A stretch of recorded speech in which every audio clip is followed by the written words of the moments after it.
Oke, untuk share screen apa sudah masuk? Sudah, Mbak. Udah, Mbak.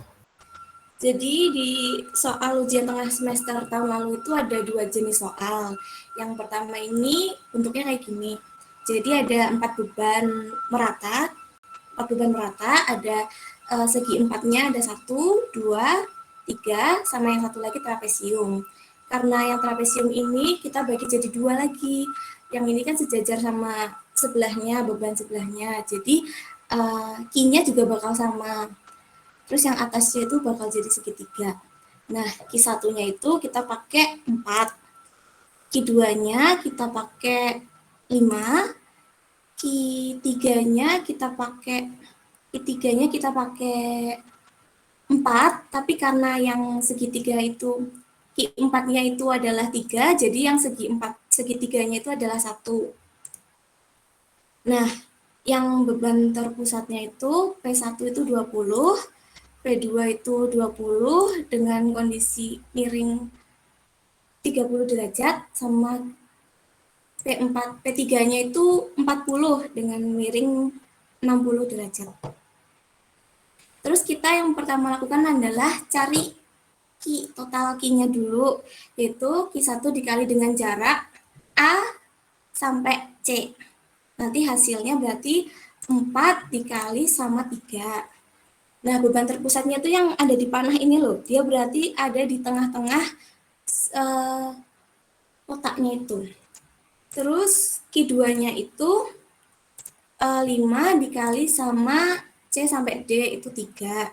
Terus Q2-nya, Q3 yang atas, yang segitiga, yang Q5 itu berarti ini.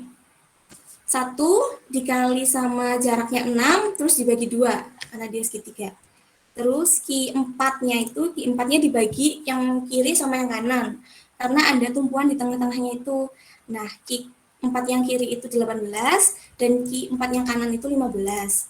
Terus Q3 atau yang trapesium itu, jadi dia adalah jumlah dari Q5 ditambah dengan Q4 yang kiri. Nah, terus yang pertama kita cari reaksi peletakan dari titik A. Dari titik A berarti sigma MA sama dengan 0. Dari kita ngitung yang beban merata dulu, Q1 dikali jaraknya berarti sampai yang sini sampai sini berarti 1,5. Terus Q2 dikali jaraknya berarti tengah-tengahnya sini. Q5 dikali jarak, jangan lupa jaraknya karena dari titik A, dia pakainya sepertiga dari jaraknya ini. Terus yang Q4, itu dia dikali jaraknya yang di tengah-tengah ini, Q4 yang kanan, terus sampai tengah-tengahnya sini, terus ada P1 dikali jarak, jaraknya di sini, terus P2 dikali jarak, P2 di sini, sama dikali sin, jangan lupa dikali sin dulu. Terus P3 dikali sin alfa, dikali sin 60, dikali jarak. Terus ditambahin deh, ada momennya tuh di titik 1 MI-nya ini adalah 200, tapi karena dia berlawanan jarum jam, jadi dia negatif. Aku tulis di sini langsung negatif aja. Terus yang di titik M2 ini dia positif 100 karena dia searah jarum jam.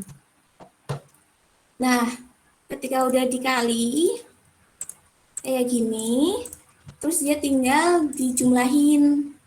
Jumlahnya itu sekitar 1549,743 sekian gitu. Terus dibagi sama jarak PB-nya ini. PB-nya ini kalau dia di ruas kanan dia negatif karena dia akan berputar berlawanan jarum jam. Nah, beban-beban ini kenapa dia dihitungnya positif? Karena kalau dari tumpuan A dia akan ke bawah terus berputar searah jarum jam, jadi dia positif. Lalu berpindah ruas, jadi PB-nya akan dapat positif juga. Jadi arahnya dia PB akan ke atas. Lalu kita ke reaksi momen di titik B. Berarti kita tumpuannya di titik B sini. Lagi kita dari Q1 dikali jarak. Q1-nya berarti kan di sini kan, yang tengah-tengah. Jaraknya itu dari tengah-tengahnya ini sampai B. Jadi kita lihatnya dari tumpuan B. Terus dia itu hasilnya negatif karena dia akan berlawanan jarum jam kalau ke bawahin. Set, gitu. Terus yang kedua, itu dia juga negatif, berarti Q2 dikali jarak, jaraknya yang tengah-tengah sini. Lalu ada Q5 dikali jarak, jaraknya tengah-tengah. Terus ada Q4-nya itu di sini, Q4 yang kiri, itu sekitar 18 dikali jaraknya berarti 6/2. Lalu dia dijumlahkan dengan Q4 yang kanan. Karena dia searah jarum jam, jadi dia positif. Lalu ada P1, P1-nya kan ada di kirinya tumpuan. Jadi dia negatif karena dia berlawanan jarum jam. Lalu ada P2, P2-nya itu 10 dikali jarak 6, lalu dikali sin, dia negatif karena berlawanan jarum jam. Lalu ada P3, P3-nya itu positif karena dia ada di kanannya tumpuan. Kalau dikebawahin dia akan searah jarum jam.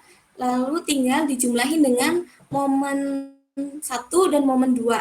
Kalau momen 1 dan momen 2 itu tergantung dengan arah putaran dari momen tersebut. Dan nggak usah dikali jarak, kalau momen itu langsung dimasukin aja.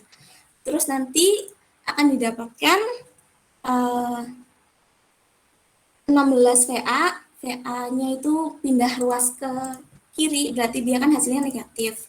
Nah, karena sama dengannya juga negatif, jadi negatifnya dicoret, VA akan ketemu 30,78206 ke atas arahnya. Jadi dua-dua gaya ke atasnya itu ini. Lalu kita ke kontrol sigma V. Sigma V itu harus sama dengan 0, karena agar beban itu seimbang. Gaya ke atas itu harus sama dengan gaya beban ke bawah.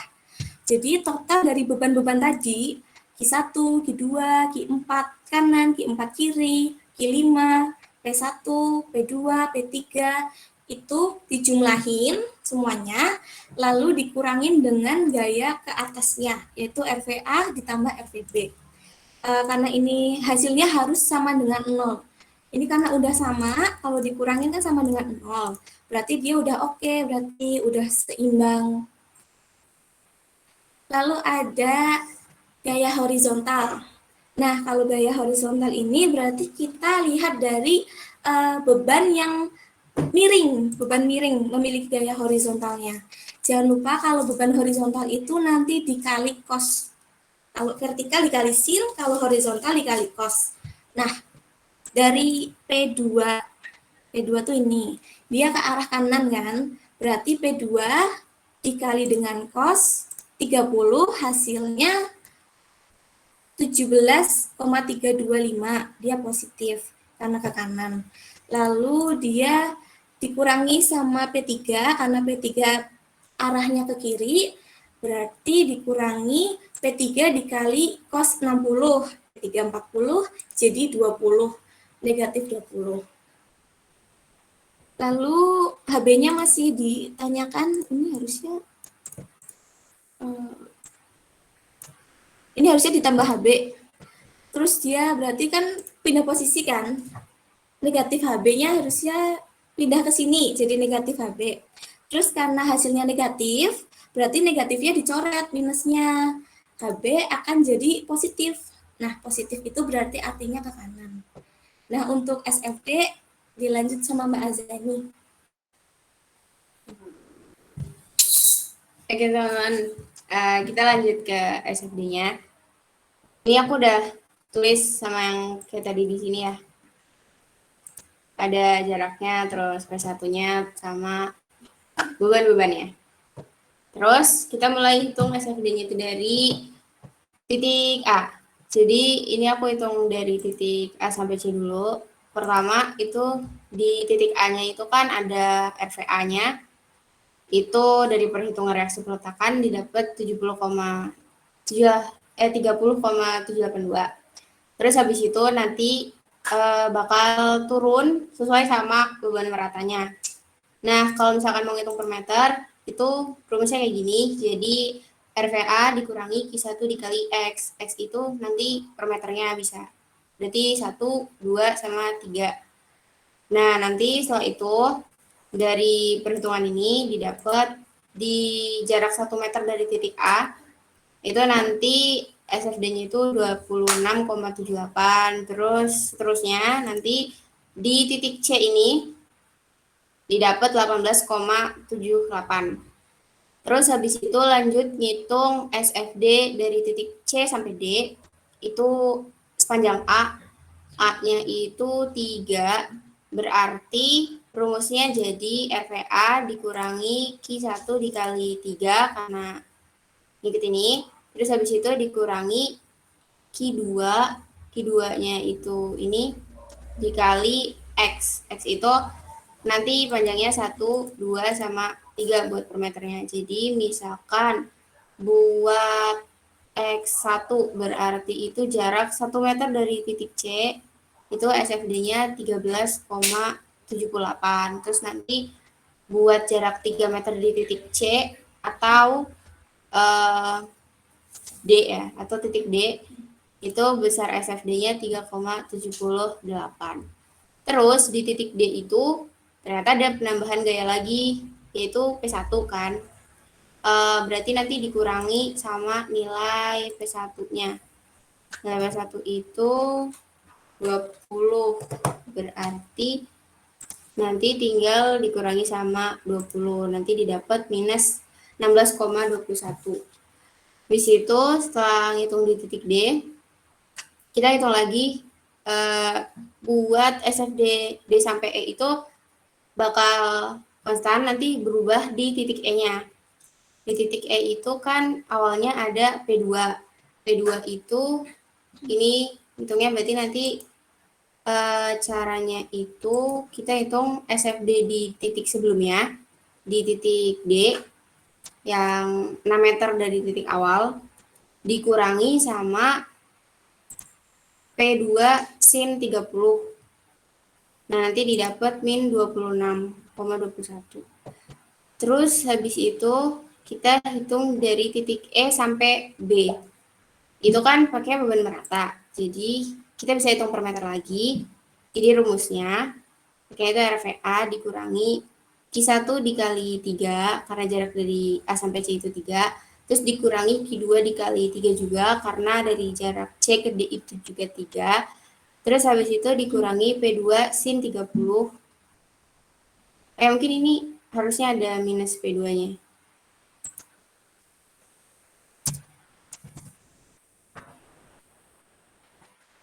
Satu maksudnya.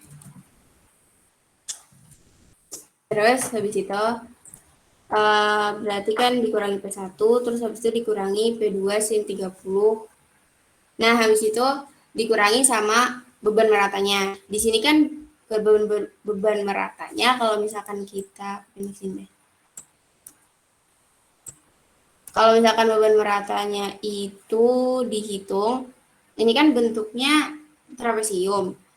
Nah, di sini aku coba hitungnya itu aku pisah. Jadi dari sini aku kasih garis dulu.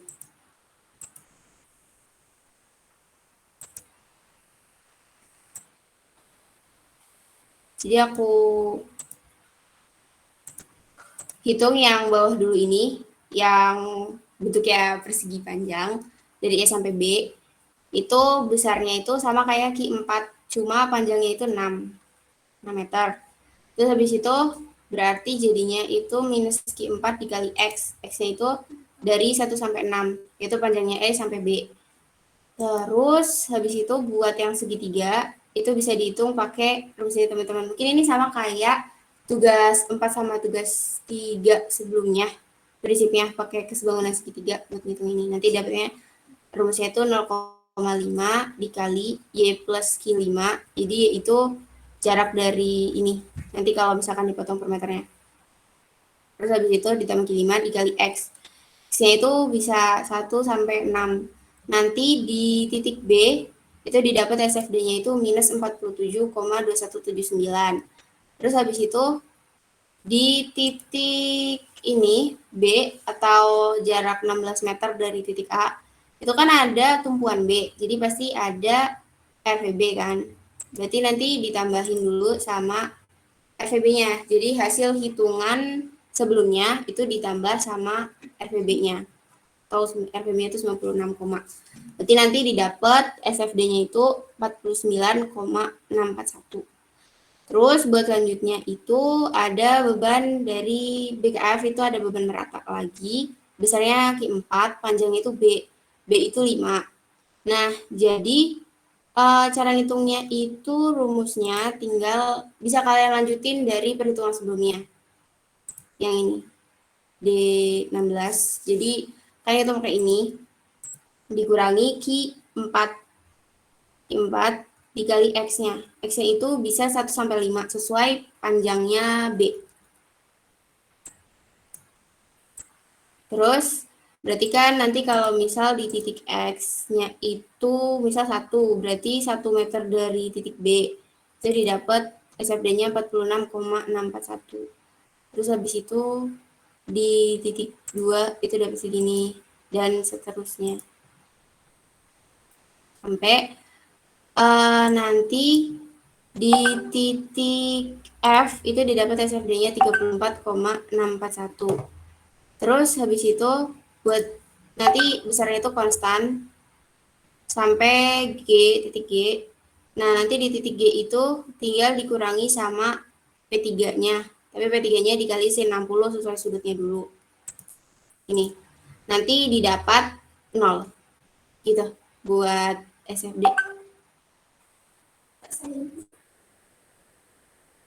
Mungkin bisa dilanjut buat penjelasan BMD sama Mas Habib. Monggo, Mas. Oke, izin masuk ya. Cek, suaraku masuk kan ya? Masuk, Mas. Oke, bentar aku share screen dulu ya.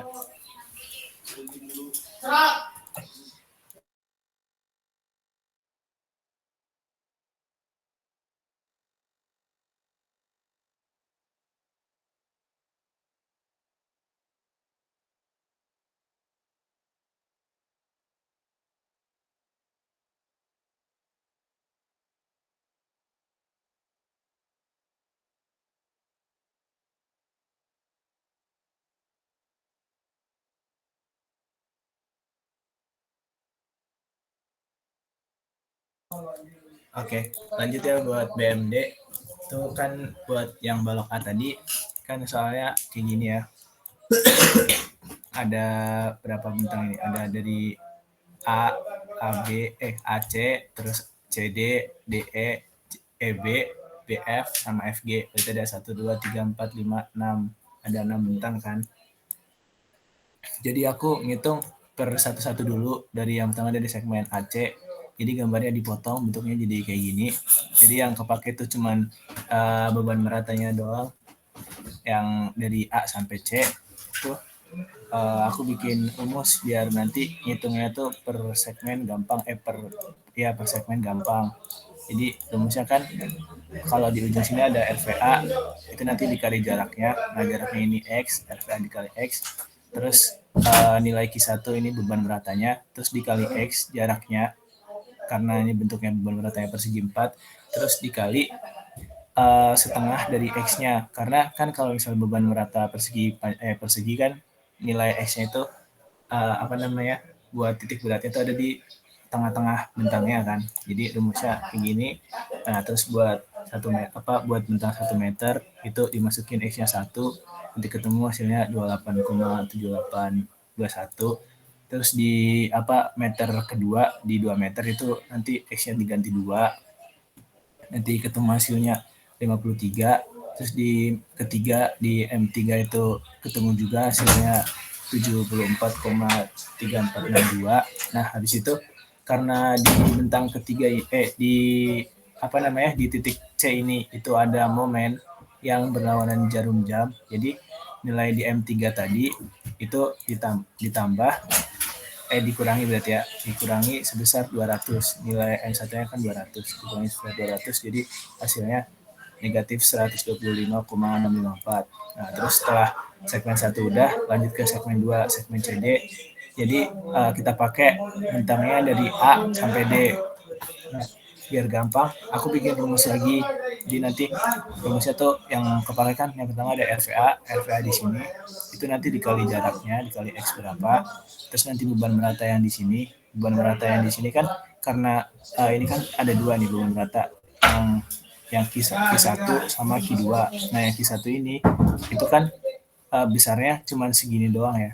Itu mau ke sana terus juga yang pengaruh cuma tinggal jaraknya doang. Jadi nah ini tuh Q1-nya ini langsung aku kali 3. Jadi jadinya tuh jadi beban terpusat. Terus nanti tinggal dikali sama apa namanya jarak tengah-tengahnya sini ke titik yang kita ambil. Nah, bikin rumus lagi kayak tadi RVA dikali X. Terus buat Q1-nya ini Q1 besar tuh, Q1 besar itu yang Q kecil terus udah aku kali sama jaraknya ya, apa luas lebar panjangnya. Terus habis itu dikali sama jaraknya 3/2 karena di tengah-tengahnya sini itu kan apa namanya 3 terus dibagi 2 jadinya kan 3/2 terus ditambah sama jarak dari sini ke sini ke nilai yang kalian ke titik yang kalian acu itu ditambah X min 3 karena tadi kan X-nya kalau misalnya dari udah lewat di sini kan berarti lebih dari 3. Nah, karena biar apa namanya jarak yang di sini udah dapat tinggal kita nyari jarak yang dari sini ke sini jadi pakainya X min 3 terus ditambah momen 1 ini terus dikurangi sama nilai beban Q2 ini Q2 terus dikali X minus 3 itu buat cari apa namanya luasannya ini terus dikali jaraknya itu X min 3/2. Nah, nanti habis itu dimasukin kan nilai X-nya tuh 4 terus 5 sama 6 nanti ketemu hasilnya yang di 4 itu minus 109,372 yang di kelima itu ketemu jawabannya minus 98,0897 terus yang di 6 meter itu ketemu minus 91,8076. Terus lanjut lagi segmen 1-2 udah, kita lanjut ke segmen 3 itu dari yang berlaku berarti beban-beban sama perletakan yang dari bentang titik A sampai titik E. Tapi buat beban-beban yang ada di titik E ini nggak usah dipakai karena mereka nggak punya gaya, jadi yang nggak punya lengan gaya maksudnya. Jadi yang kepakai itu P1 terus Q2 sama Q1 sama momen sama perletakan. Nah, aku bikin rumus lagi biar gampang. Itu yang pertama itu RVA terus dikali X nanti jaraknya kalian ngambil di apa momen di titik keberapa terus kayak tadi Q1-nya udah aku kali sama luasannya jadi tinggal nyari jaraknya doang. Q1 dikali 3/2 ditambah X min 3 terus ditambah sama momen 1 ini terus dikurangi sama Q2-nya ini juga sama Q2 besar tuh berarti Q-nya udah aku kali sama apa ini panjangnya A ini jadinya A-nya kan tadi berapa A-nya 3 kan berarti Q2 dikali 3 terus nanti tinggal dikali sama jaraknya berarti setengah dari 3 ini terus ditambah X dikurangi 6 karena kan jaraknya kan berarti dari sini ke titik dari sini ke titik yang kita acu kan di sini. Jadi karena yang di sini kita udah ketemu jaraknya berapa, jadi kita tinggal nyari jarak yang dari sini ke sini. Nah, caranya berarti X dikurangi 6. Nah, terus nanti habis dia jadi rumusnya, kalian masukin aja nilai X-nya tuh kalau misal di 7 meter, berarti nilai X-nya dimasukin 7, terus ketemu hasilnya negatif 108,026, terus di 8 meter itu nanti dimasukin aja ketemu hasilnya negatif 124,244 terus yang di bentang 9 di 9 meter itu ketemu juga hasilnya 140,461 Terus buat di oh iya, karena ini kan sebenarnya kan nggak ada beban meratanya ya. Jadi kalian bisa habis dari titik D ini kalian langsung ke titik E. Jadi habis dari 6 meter tadi langsung ke 10 meter bisa. Jadi langsung di meter ke 10 itu nanti tinggal dimasukin nilainya apa namanya nilai X-nya tadi dimasukin 10 ketemu hasilnya negatif 156,678. Nah, di apa segmen 1 2 3 dapat, kita lanjut lagi ke segmen yang keempat atau di segmen di E sampai B.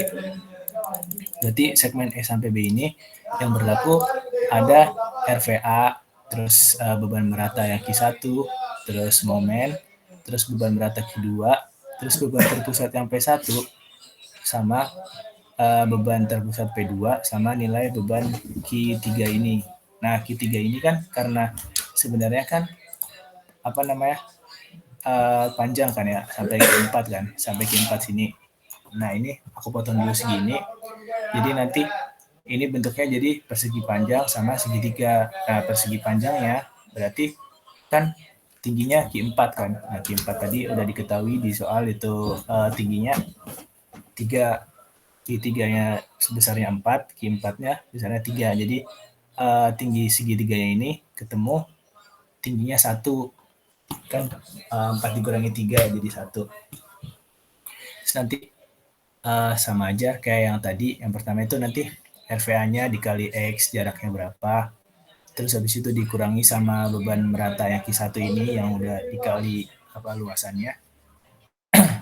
Terus dikali jaraknya berarti 3/2 atau 1,5 lah, 1,5 ditambah jarak sekian, jarak dari sini ke sini itu berarti nanti X dikurangi 3 terus ditambah M1 ini terus dikurangi Q2 terus dikali sama jaraknya, berarti ini kan A-nya 3 meter berarti 1,5 karena tengah-tengahnya, terus ditambah jarak yang dari titik D ini sampai ke titik yang kalian hitung tuh berarti ditambah X min 6, terus habis itu beban P1 ini dikali sama jarak dari titik D ini ke titik yang kalian pengenin tadi, titik yang kalian hitung tadi, jadi P1 dikali X minus 6 terus dikurangi sama P2 ini, P2-nya karena ini apa ya nyamping kan, jadi harus diproyeksiin dulu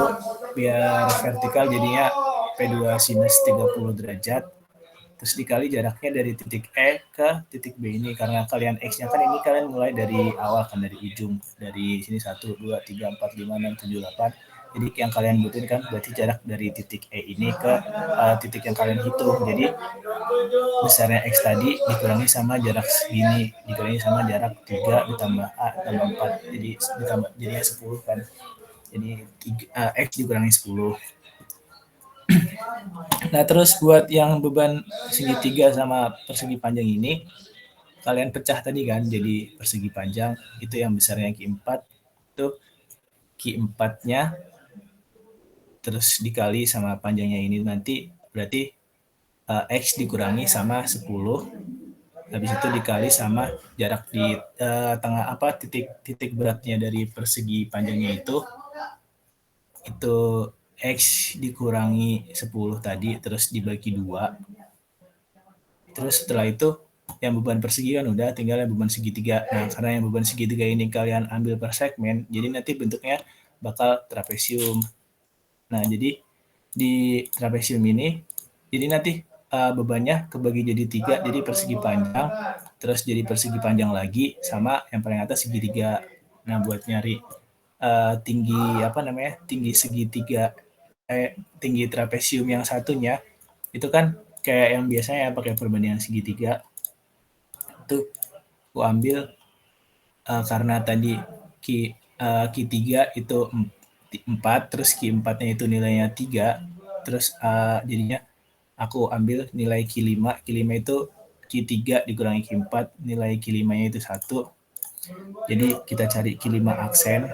Q5 aksennya ini pakai jarak pakai perbandingan segitiga ya. Itu karena jadi Q5 aksennya itu sama dengan Q5 ini harusnya itu saya Q5 ya. Q5 terus dikali sama 6 itu panjangnya segitiga ini, terus dikurangi sama X-10. X-10 ini jarak dari titik E ini ke titik yang kalian hitung, terus dibagi sama 6. 6 itu panjangnya ini, panjang segitiganya. Terus nanti ketemu kan Q5 aksen buat di titik 12 meter itu 0,66607, terus buat di titik 14 itu 0,3333, terus di titik 16 meter kan ini bentuknya udah jadi segitiga ya, berarti Q aksennya ini bakal nilainya 0, jadi bentuknya udah bukan trapesium tapi segitiga. Nah, tadi lanjut ke rumus yang buat ngitung di bentang segmen E sampai B. Itu kan habis udah ketemu tadi tinggi trapesiumnya, kalian masukin, jadi kalian pecah lagi persegi panjang sama segitiga. Nah, persegi panjang yang kedua itu berarti nilai tingginya pakai Q5 aksen yang tadi habis dicari tadi, terus dikali buat jaraknya itu sama kayak yang persegi panjang yang di bawahnya, terus yang di atasnya, terus terakhir yang segitiganya itu pakai nilai Q5 yang nilainya 1 tadi dikurangi sama Q5 aksen ini. Terus karena luas segitiga berarti dikali setengah, terus jaraknya sama kayak persegi panjangnya di bawahnya. Terus habis dapat rumusnya kayak gini, tinggal dimasukin aja nilai X-nya. Masukin, dapat nilai BMD di bentang 12 meter itu negatif 216,893. Terus di bentang 14 dapat nilainya negatif 291,773. Terus di bentang 16 meter ketemu nilainya negatif 379,987. Terus habis dapat 1, 2, 3, 4, 5 segmen berarti 1, 2, 3, 4 segmen. Terus kita lanjut ke segmen B sampai F. Segmen B sampai F itu kita pakai berarti ada RVA, terus Q1, M1, Q2, P1, P2 sinus 30 derajat, terus sama beban Q3 yang ini, beban Q4 ya berarti ya, Q4 yang persegi panjang ini, terus dikali sama 6, tambah sama beban segitiga yang Q5 tadi, terus sama ditambah nilai RVB di sini, sama nanti nilai luasan beban merata yang kalian hitung di titik di bentang B sampai F. Caranya sama sih, aku buat rumus lagi kayak tadi.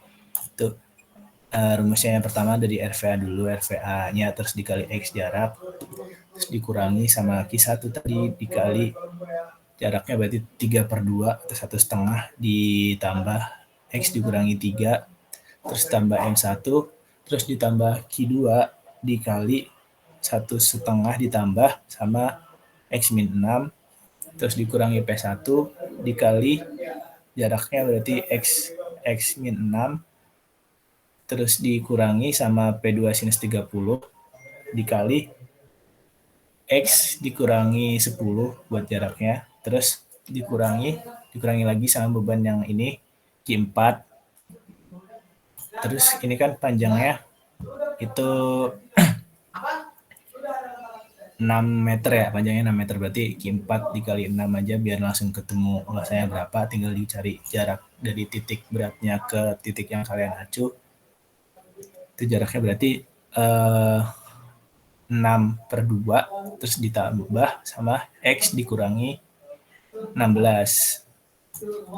Di situ udah, terus tinggal yang bebannya segitiga itu berarti pakai yang Q5 tadi, setengah Q5 dikali 6 jaraknya segitiganya panjang segitiganya 6 meter, terus dikali 2/3 karena bentuk segitiganya siku-sikunya di sebelah kiri, jadi buat titik beratnya berarti 2/3 dikali 6, terus ditambah sama jarak dari titik B ke titik yang kalian hitung itu X dikurangi 16. Terus yang terakhir buat RVB-nya.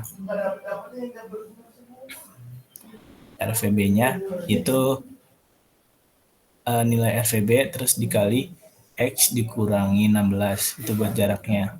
Habis itu nanti ketemu M di 18 meter itu negatif 286,705, terus di bentang 21 meter itu ketemu 169, negatif 169,282. Nah, terus habis 1, 2, 3, 4, 5 segmen dapat, tinggal yang segmen terakhir nanti masukin semuanya ya, berarti dari A, C, D, E, B, F, G itu langsung aja karena di sini nggak ada beban merata, jadi dari titik F kalian langsung ke titik G. Caranya sama kayak kalian nyari perletakan buat sigma momen yang di titik ini, di titik G sama dengan 0.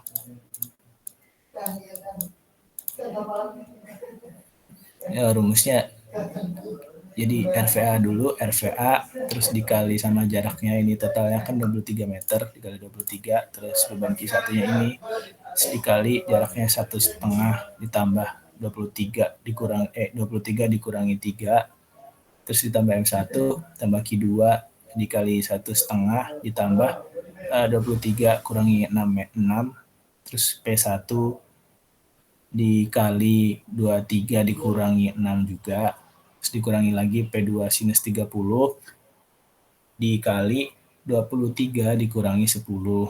Terus Q4-nya tadi, ini kan Q4-nya nyambung, jadi kalian langsung hitung aja dari titik E sampai titik F. Jadi Q4-nya Q4 dikali sama jaraknya ini 6 ditambah B. B-nya tadi kan diketahui 5, B-nya 5. Jadi 6 ditambah 5 jadi dikali 11. Terus dikali Q4 dikali 11, terus dikali jaraknya berarti setengah dari step 11 tadi. 11 bagi 2 ditambah X dikurangi 21 buat nyari jarak dari F ke G-nya sini. Terus habis itu tinggal yang beban segitiga. Beban segitiga itu pakai Q5. Rumusnya itu setengah, terus dikali Q5, dikali 6 buat jaraknya, terus dikali buat titik berat sama jarak dari titik beratnya 2/3 dikali 6 ditambah X dikurangi 16.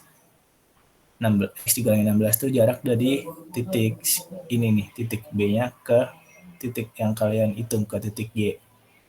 Terus ditambah RVB dikali sama X dikurangi 16. X dikurangi 16 itu jarak dari B ke G-nya. Terus ditambah momen di ini M2. Ini karena P3-nya ini nggak punya lengan gaya, jadi P3-nya ini nggak usah dimasukin. Jadi, tapi kalau momen tetap dimasukin. Nah, habis itu udah kan, tinggal dimasukin nilai-nilainya, nanti ketemu hasilnya 0. Nah, berarti kalau misalnya hasilnya udah ketemu 0, berarti udah benar perhitungan kalian. Paling buat nomor yang balok A kayak gitu aja sih. Kalau misal lanjut ke balok yang B gimana? Mas, saya izin nanya, Mas. Iya, gimana? Mas, berarti nanti pas ngerjainnya itu, kalau beban merata, per segmennya harus 1 meter ya, Mas? Nggak boleh kayak misalkan 6. Nah, misalkan 6 meter nih, Mas, panjangnya. Saya ngitung segmennya per 2 meter gitu, berarti nggak boleh ya, Mas? Bukan nggak boleh sih, terserah kalian. Atau juga nanti kalau misalnya kalian tes, waktunya tuh bentar banget ya. Paling ya per 3 meter, kalau nggak per 2 meter juga nggak apa-apa sih. Kalau tadi kan gitu. ini, tadi kan aku ngebahas soal yang tahun lalu, biar apa ya, per 1 meter biar biar kelihatan banget lah, biar detail. Oh gitu. Berarti pas kita ngerjain terserah kita aja, Mas ya, berapa meternya per segmennya, Mas? Iya, terserah kalian ngitungnya gimana. Oke, makasih, Mas. Ya,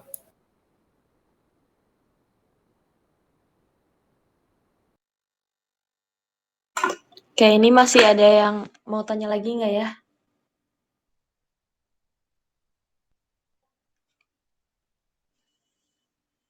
Gimana Ya, Mas Abel kalau nggak ada, dilanjut kah? iya, kalau misalkan dari teman-teman dua-dua belum ada yang mau nanya yang buat soal balok A, bisa dilanjut.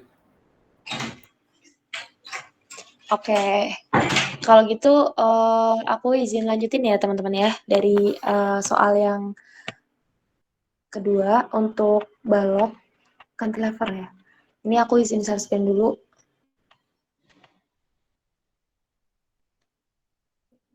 Oke, buat share screen-nya udah kelihatan belum ya? Sudah Mbak. Sudah, Oke, Mbak. Oke, mantap. Jadi untuk balok yang kedua ini kan seperti yang teman-teman tahu ya, ini tuh merupakan balok cantilever gitu. Mungkin dari teman-teman juga sudah dikenalkan balok ini pada penugasan ketiga ya atau kedua kemarin. Nah, jadi untuk pengantar aja ya. Jadi balok cantilever itu merupakan balok yang memiliki tumpuan jepit ya di salah satu ujungnya gitu. Dan tumpuan yang lainnya itu tumpuan yang bebas. Kemudian contoh aplikasinya dalam kehidupan sehari-hari mungkin kalau balok cantilever itu kalau teman-teman menjumpai tangga yang dia tuh melayang gitu kan lagi eranya kayak gitu ya. Jadi dia itu numpunya ke salah satu sisi doang gitu. Nah, itu merupakan aplikasi dari si balok cantilever ini. Atau mungkin teman-teman kalau ngelihat balkon yang notabene dia tuh emang nggak yang terlalu lebar, luas itu biasanya dia diapitnya tuh cuma sama satu sisi gitu. Nah, terus buat tugas yang balok B ini, seperti yang teman-teman lihat ya di layar, itu kan dia mempunyai beberapa beban atau gaya-gaya ya yang ada di dalamnya. Ada gaya terpusat, ada gaya merata gitu. Ada beban terpusat, ada beban merata.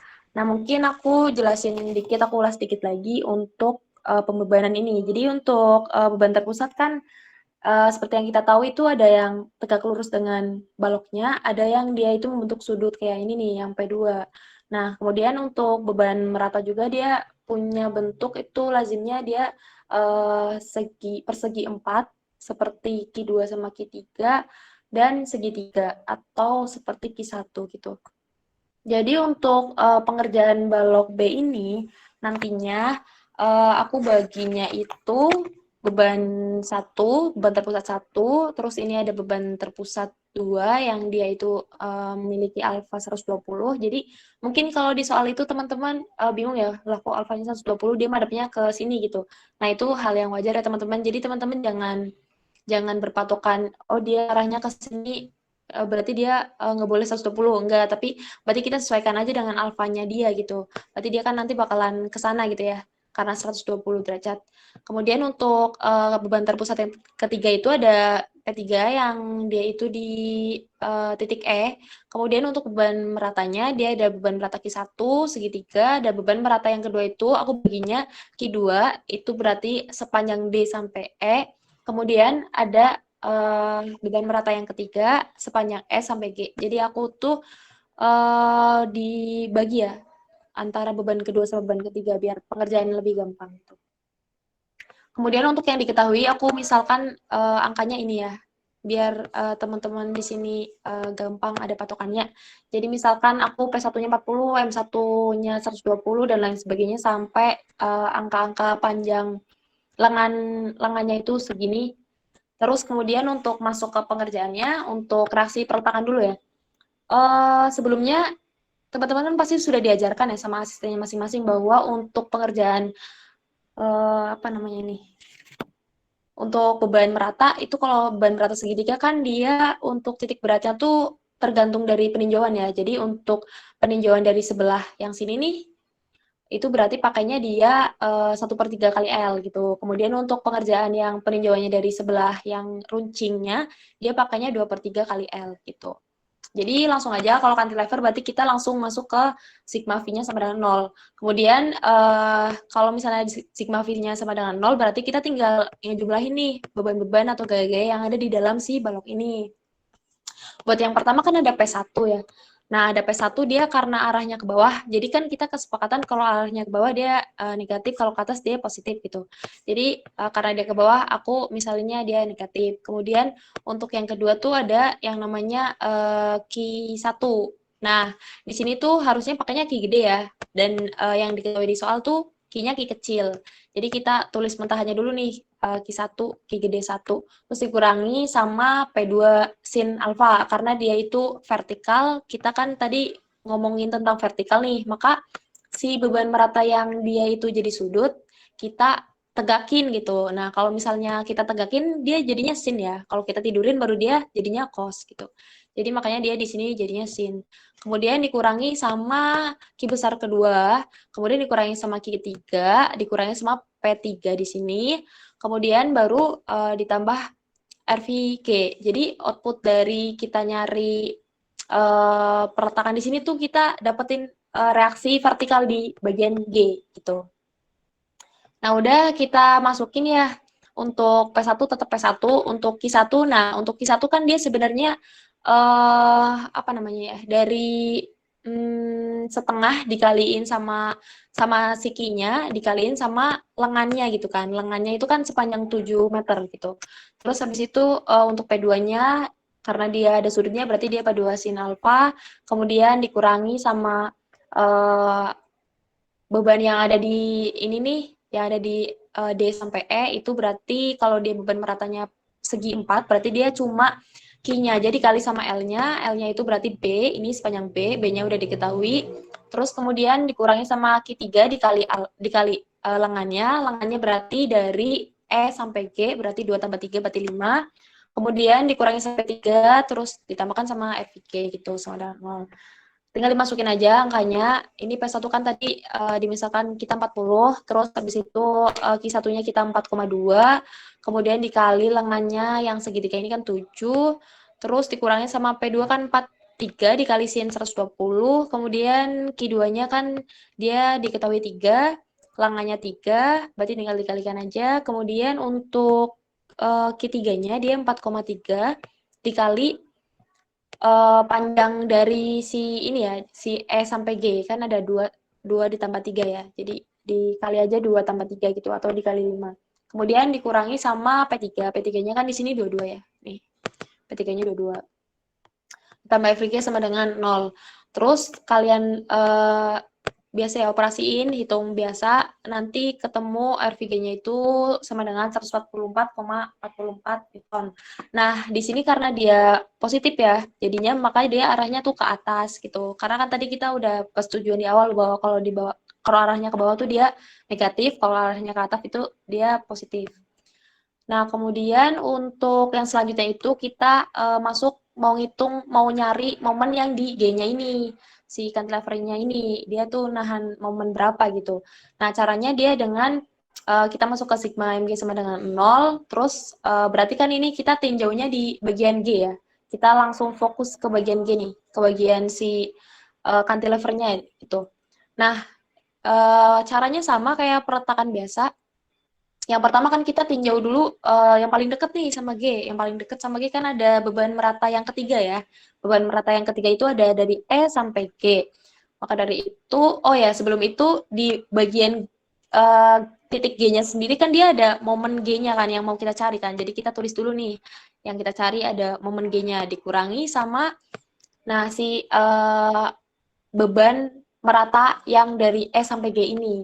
Berarti Q3 dikaliin dengan L-nya atau lengannya, yaitu 2 tambah 3, berarti 5, dikaliin dengan titik beratnya gitu. Nah, titik beratnya dari persegi atau segi 4 ini kan setengahnya ya, setengah dari panjangnya ya. Maka titik beratnya itu setengah dikali lengannya. Lengannya berapa? Lengannya 5 gitu. Jadi untuk beban yang di sini itu berarti Q3 dikalikan 5 kali setengah. Kemudian untuk selanjutnya kita geser lagi nih ke arah kiri. Nah, ke arah kiri itu ada apa? Ada Q2 ternyata gitu. Berarti kita hitung nih. Nah, Q2 itu berarti sorry, sebelum itu aku ngitungnya P3 dulu ya, karena sebelum ke merata kita ke P3 dulu. Nah, P3 berarti cuma dia mengalihkan antara beratnya kali lengannya ke arah G, karena kita tadi ngacunya ke tumpuan G gitu. Jadi P3 dikalikan dengan sepanjang E sampai G, yaitu 2 ditambah 3, berarti 5. Kemudian baru nih beban merata yang Q2. Nah, cara ngitungnya karena dia masih persegi, berarti masih biasa ya, masih Q-nya dikalikan dengan lengannya kan sebesar B kan. Terus dikalikan dengan titik beratnya, yaitu kalau persegi itu setengah dikali lengannya. Nah, lengannya itu B, jadi setengah dikali B. Nah, karena dia posisinya itu tidak tepat di titik yang kita tinjau, dan dia adalah posisinya beban merata, maka harus ditambahkan sepanjang lengan dia sampai ke titik yang kita tinjau. Berapa tuh? Berarti kan kita ngitungnya tadi di sini ya, di D ke E ya, berarti kurangnya itu kan dari E ke G. Nah, maka dari itu harus ditambahkan dengan 5. Ini nih. ditambahkan dengan 5. Jadi rumus akhirnya tuh Q2 dikali B dikali setengah kali B ditambah 5. Jangan lupa juga kalau misalnya ngitung pakein kurung ya, takutnya terjadi kesalahan di perhitungan gitu, sayang. Kemudian setelah itu kita lanjut lagi nih ke bagian kiri. Nah, di sini ada P2. Nah, P2 karena dia merupakan beban terpusat yang memiliki sudut, maka dia bisa ditulis P2 dikali sin alfa. Terus dikalikan dengan si lengannya. Lengannya itu berarti akumulasi dari 3 tambah B tambah 2 tambah 3. Terus lanjut lagi untuk yang selanjutnya itu ada beban merata segitiga. Beban merata segitiga kan dia kalau buat apa ya, Ki besarnya rumusnya itu kan berarti Ki dikali setengah dikali 7 dikali lengan atau luasannya ya. Luasannya Ki itu kayak ya, anggap aja luasannya gitu. Nah, luasannya dari segitiga yang ini kan berarti Ki dikali lengannya 7 dikali setengah. Kemudian dikali titik beratnya nih. Nah, titik beratnya dari segitiga karena kita ninjaunya tuh dari arah G. Nah, kita kan nemunya kan yang bagian yang banyak nih. Nah, maka kita pakai yang sepertiga gitu. Beda lagi kalau kita ninjaunya tuh di A. Nah, kita nemunya kan nanti di yang runcingnya. Jadi pakainya 2/3 gitu. Jadi sepertiga dikali lengannya berapa? Lengannya 7. Terus habis itu kita tambahin dengan lengan yang masih tersisa ke titik G gitu, karena dia posisinya tuh di BC kan jauh dari G, kita tambahin dengan akumulasi dari panjang C sampai G, yaitu 3 tambah B tambah 5 gitu. Kemudian tadi kan kita melewati momen ya, di F ada momen, di B juga ada momen. Nah, tinggal ditambahin aja tuh. Nah, sedangkan yang di F ini kan dia momennya tuh berlawanan jarum jam ya, di F ini, yang di M2. Nah, karena dia berlawanan berarti dia nanti minus gitu momennya. Nah, sedangkan kalau yang di B ini dia searah jarum jam, maka dia nanti momennya jadinya plus M1 gitu. Kemudian untuk selanjutnya yang terakhir itu ada beban merata P1. Nah, beban merata P1 karena dia merata ya udah tinggal si bebannya dikalikan dengan lengannya. Lengannya itu berarti akumulasi dari jarak dari batang A sampai batang G. Nah, ketemu nanti si momen pada G-nya itu 1857,9 Newton per meter gitu. Nah, karena dia hasilnya itu positif, nah dia itu searah sama jarum jam gitu. Logikanya juga kalau dia momen, dia kan pasti gimana ya? Karena dia si cantilevernya itu berada di arah kanan, maka nanti pastikan si batangnya ini kan bakalan kalau dikasih beban tuh ke bawah ya, dia bakalan ada penurunannya tuh ke bawah sini gitu. Nah, maka kita harus ngesongkongnya berarti searah jarum jam gitu. Gitu. Jadi positif ya. Kemudian untuk selanjutnya itu setelah kita mengetahui momen di G-nya, kemudian kita melakukan kontrol ya. Kontrol agar perhitungan kita tuh benar nggak gitu sebenarnya. Nah, kontrolnya itu di sigma MA-nya sama dengan 0. Caranya itu berarti kita ngacunya ke A ya, ke titik A. Yang pertama dia P1-nya kan dia 0 ya karena tidak ada lengannya ya dari A terhadap A. Kemudian di sebelah kanannya dia ada M1. Nah, M1-nya ini karena searah jarum jam jadinya positif nih. Kemudian sebelah kanan laju ke sebelah kanan itu ada Q1, cara nyarinya sama, setengah dikali Q sama L atau luasannya dikalikan dengan, nah karena ini dia kita numpunya tuh dari kanan, dari A, terus kita lajunya ke kanan, nemunya itu di bagian lancipnya, jadi kita pakainya 2/3 gitu, titik beratnya tuh 2/3 kali lengannya tuh ada 7 meter. Kemudian karena dia itu nggak nempel di A-nya, ada jarak sejarak A ini, jadi dia harus ditambahin sejarak A. A-nya itu sebesar 5 meter, yang ini. Nah, kemudian kita ketemu lagi nih sama P2. Nah, ketemu P2 berarti karena dia sudut, berarti P2 dikali sin alfa ya, sama. Kemudian dikalikan sama sejumlah jaraknya, yaitu 7 ditambah A atau 7 ditambah 5, kemudian ditambah kita masuk ke Q2 berarti rumusnya dia itu Q dikali L-nya, kemudian dikali lagi sama titik beratnya, yaitu setengah kali lengannya itu B, B-nya itu 3, kemudian dia harus ditambahkan sama batang yang masih belum kehitungnya, yaitu dari D sampai A atau 3 tambah 3 tambah 7 tambah A.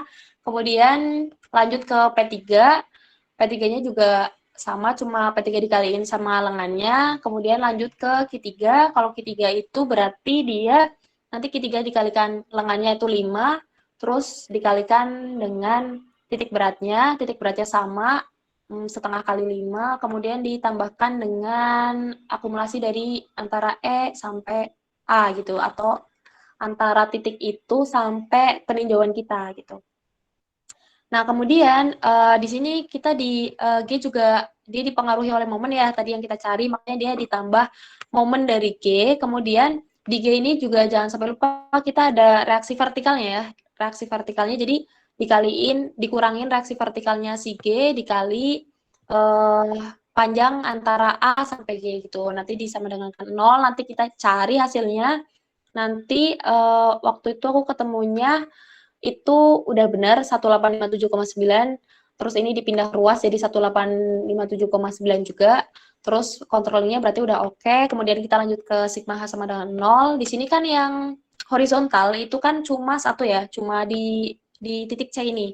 Jadi karena dia ada horizontalnya, maka kita hitung caranya itu yang ini dulu ya, yang HC dulu ya, yang horizontal di C.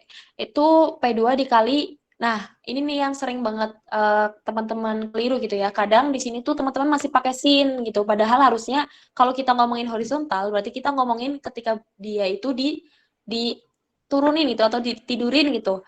Nah, kalau misalnya dia ke arah bawah, ke tidurin, itu berarti dia pakainya cos gitu. Nah, kalau kayak gitu tinggal dihitung aja. P2-nya dikali cos 120, P2-nya itu dia berapa nih di sini? Nih, 43 dikali cos 120. Nanti ketemunya 21,5 dan arahnya positif. Nah, kemudian karena di sini ada horizontalnya, nah yang menopang kan pasti di G-nya kan ya, pasti ditopang oleh G karena cantilever kan dia menopang vertikal, horizontal sama momen. Nah, maka dari itu buat kontrol yang hanya dia RGH ditambah HC sama dengan 0.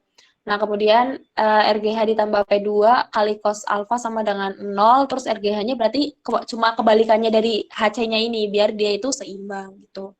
Kemudian untuk reaksi peletakan selesai, kita lanjut ke NFD atau normal force diagram.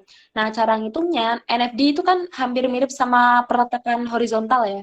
Jadi, pertama mungkin aku nggak nulisin dari reaksi yang di A, B, karena dia nggak ada reaksi yang horizontalnya. Aku langsung nulis yang di C-nya atau horizontalnya di C, itu kan ada P2 cos alfa ya. Nah, itu ngitungnya sama, ketemunya udah 1,5. Terus, kalau misalnya normal force kan dia statis ya, statis sampai dia itu ketemu gaya yang dapat memindahkan dia lagi. Nah, di sini tuh di range antara C sampai G, dia nggak ada gaya-gaya yang mempengaruhi dia bakal ganti gitu, karena nggak ada gaya yang miring atau gaya yang horizontal gitu. Jadi makanya di HG itu atau di horizontal G-nya itu di NFD di G, dia itu masih harus sama dengan si horizontal di C. Kemudian untuk di HG aksennya buat penutupnya itu dia bakalan harus 0. Caranya itu berarti dia HC ditambah reaksi di HG-nya. Nah, reaksi di HG-nya kan tadi kita juga udah ngitung ya. Ini min 21,5. Terus yang HC-nya juga kita udah ketemu 21,5, jadi cuma tinggal ditambahkan, nanti hasilnya 0 berarti udah tepat. Jadi untuk gambarnya mungkin cuma gini ya, ini kursor aku kelihatan. Jadi cuma dia itu batang biasa kayak gini, terus habis itu dia di C itu dia ada nilai NFD-nya ke bawah ya, sebesar 21,5 ditarik sampai G, habis itu dia di sini itu habis dan senilai 21,5, terus di titik G-nya 0 gitu. Nah, terus dia tuh arahnya negatif. Kenapa negatif? Karena dia itu merupakan batang tekan gitu. Kenapa bisa tahu dia tuh batang tekan? Karena dia tuh di P2-nya ini tuh sebenarnya karena dia alfanya 120, maka dia kan harusnya ke sana ya. Arahnya tuh ke sana ya. Nah, sedangkan si G ini biar dia seimbang, dia tuh arahnya berarti ke sana ya. Ke miringnya ke kiri gitu. Jadi antara si C sama si G itu saling menekan batang itu. Jadinya makanya NFD-nya itu bakal jadi negatif gitu. Mungkin dari perletakan sama NFD dari balok B ini cukup ya? Ada yang mau ditanyakan?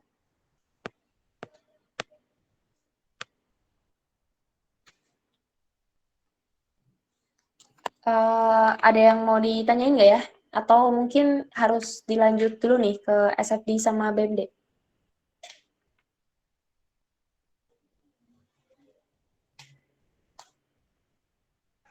Permisi Mbak, mau nanya.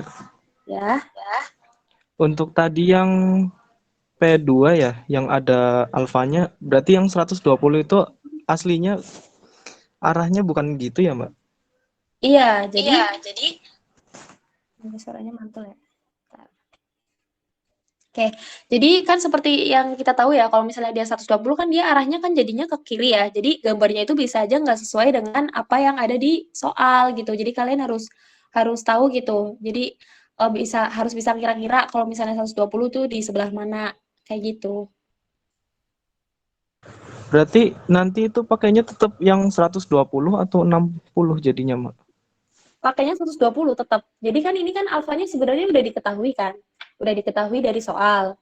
Nah, tapi gambar dari soalnya tuh kayak gini. Jadi gambarnya kita yang harus menyesuaikan. Soalnya kan kadang di soal itu biasanya pakai NIM. Nah, kalau pakai NIM kan kita nggak bisa kontrol ya. Kadang ada yang jadinya dia itu kecil, jadinya dia itu gede gitu. Nah, tinggal kita sesuaiin aja sama soalnya kita. Kalau misalnya kita dapatnya range-nya itu ya berarti gambarnya yang harus kita ubah, bukan soalnya gitu. Oke Mbak, makasih. Oke, mantap. Yang lain ada yang mau ditanyain nggak?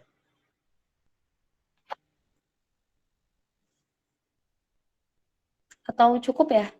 Atau dilanjut SFD sama BMD dulu? Lanjut aja Mbak. Oke, kalau gitu dilanjut sama Mas Abel ya untuk SFD dan dilanjut sama Mas Alif untuk BMD. Iya nih, mungkin aku izin share screen ya.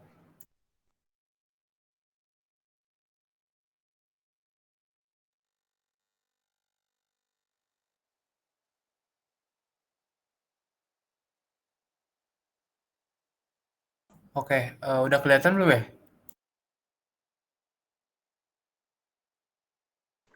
Sudah Mas? Oke. Mungkin aku izin menjelaskan untuk yang SFD ya. Yang SFD, sebelumnya aku ingetin lagi buat SFD itu apa. Berarti SFD itu adalah gaya geser ya. Gaya geser pada serat-serat batang yang terjadi akibat adanya beban gitu. Jadi si batang tuh bisa kegeser ke atas kayak gini.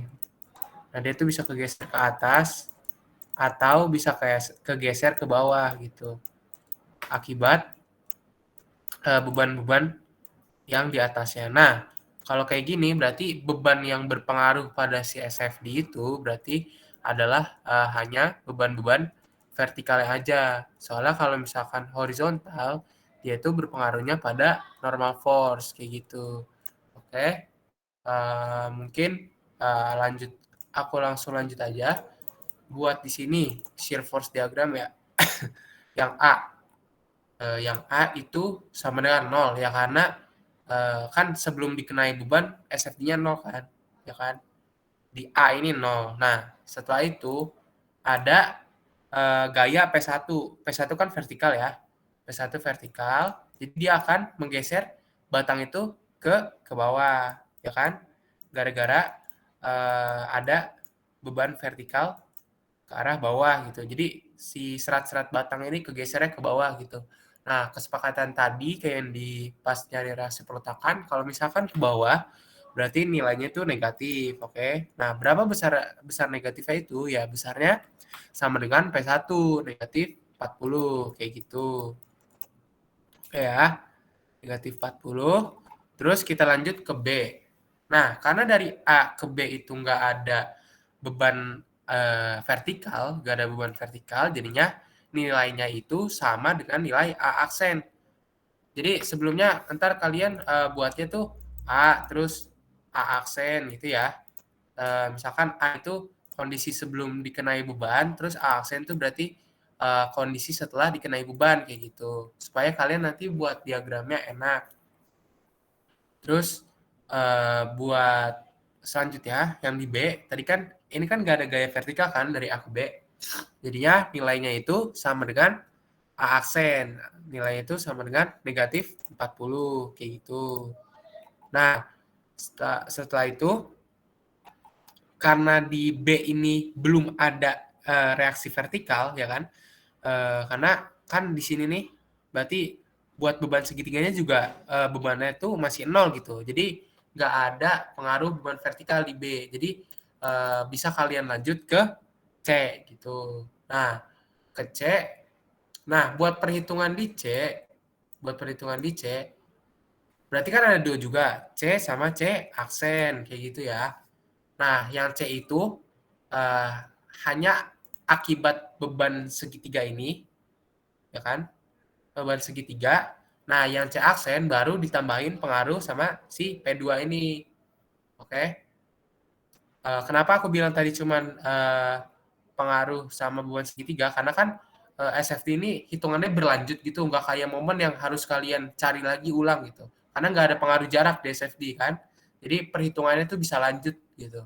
Nggak usah diulang. Jadi buat C berarti kan ada pengaruh, hanya pengaruh sih beban segitiganya. Oke, kita lihat. Kan C36 tuh berarti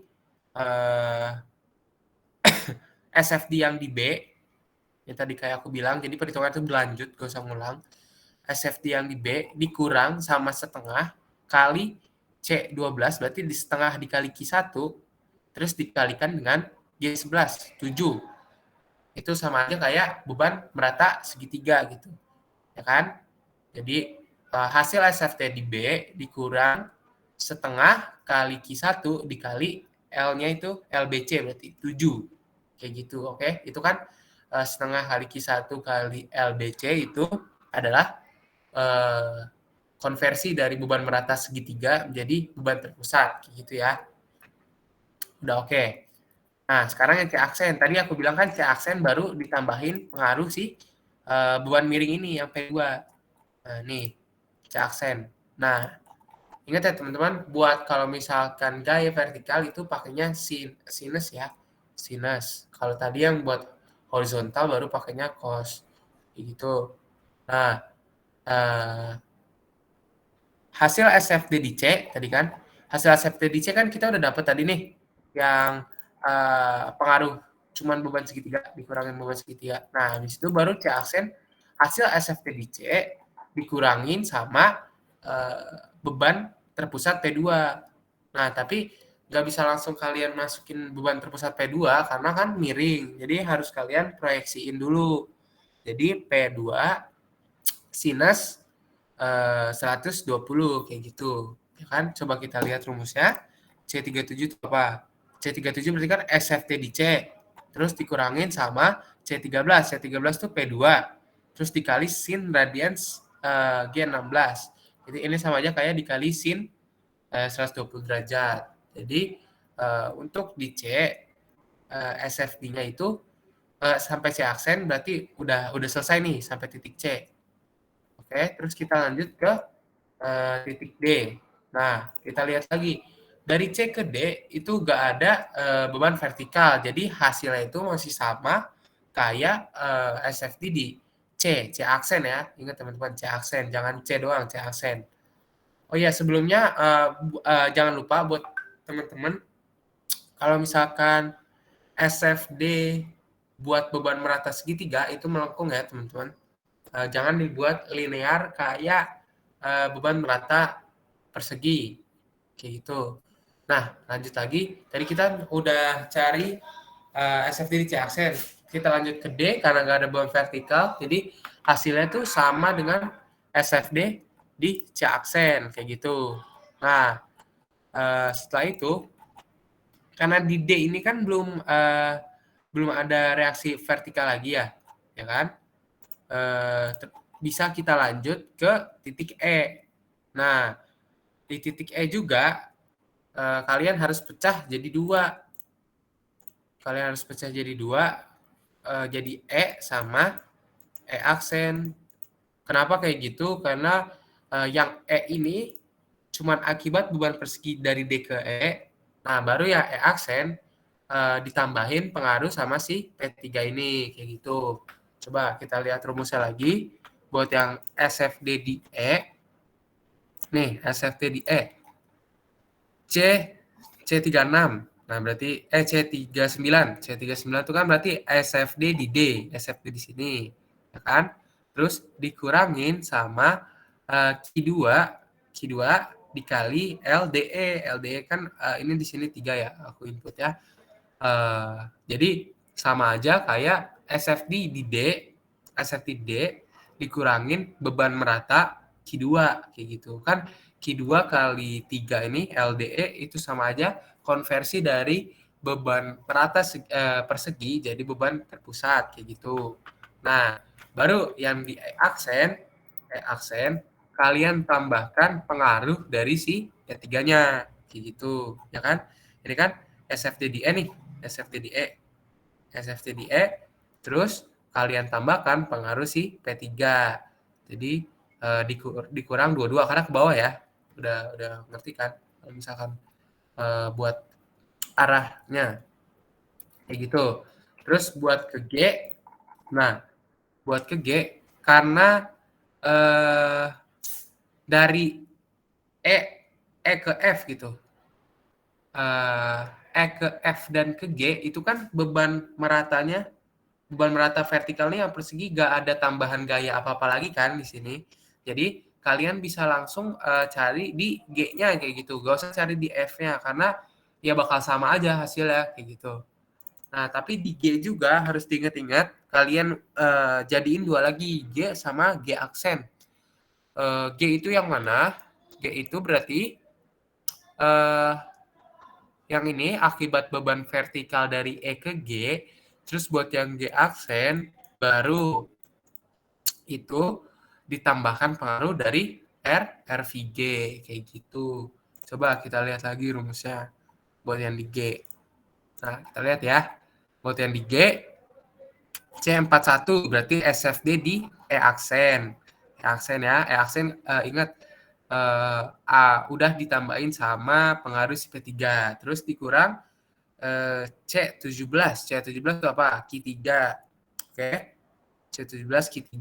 Terus dikalikan G14 ditambah G15. Itu tuh sama aja ini ditambah ini. Kayak gitu. Karena kan biar kita langsung gitu. Langsung ngitung ke ujung. Jadi alasnya juga kan bukan cuma 2 atau bukan cuma 3. Jadi keseluruhannya gitu. 2 ditambah 3 kayak gitu. Jadi buat yang buat yang G ini akibat pengaruh dari si beban merata persegi dari E ke G, oke?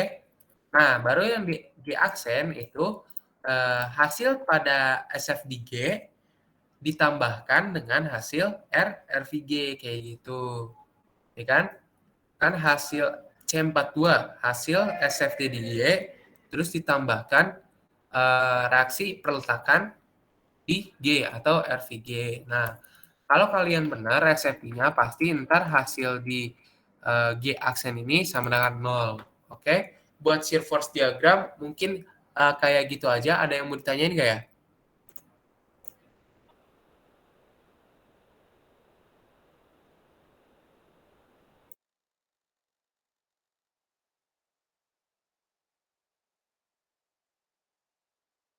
Halo, ada yang mau ditanyain nggak nih buat tes safety?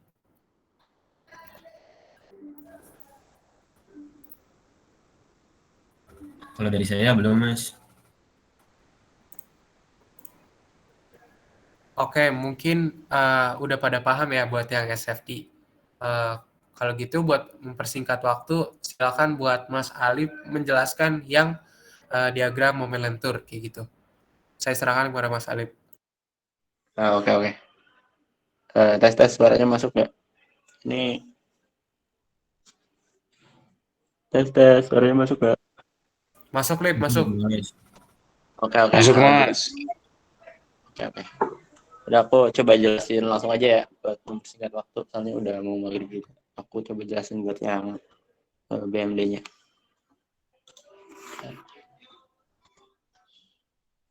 Oke, buat yang BMD-nya, mungkin dari langsung aja ya, dari BMD yang di A atau MA itu dari strukturnya kan bisa lihat kalau misal di awal di bentang A-nya itu di titik A-nya itu nggak ada beban momen yang tanpa harus dikali, jadi nilainya langsung 0. Nah terus dari situ lanjut ke MB. Nah di MB itu karena udah kelewat P1-nya itu jadi muncul pengaruh dari P1. Jadi di MB itu ada momen akibat si P1 ini.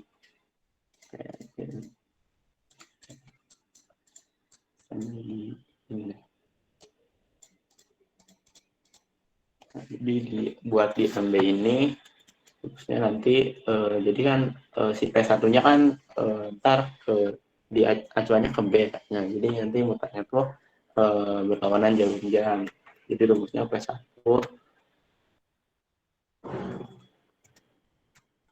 min P1 bentar. Ini aku belum share screen ya? Belum, Mas. Oke, sorry.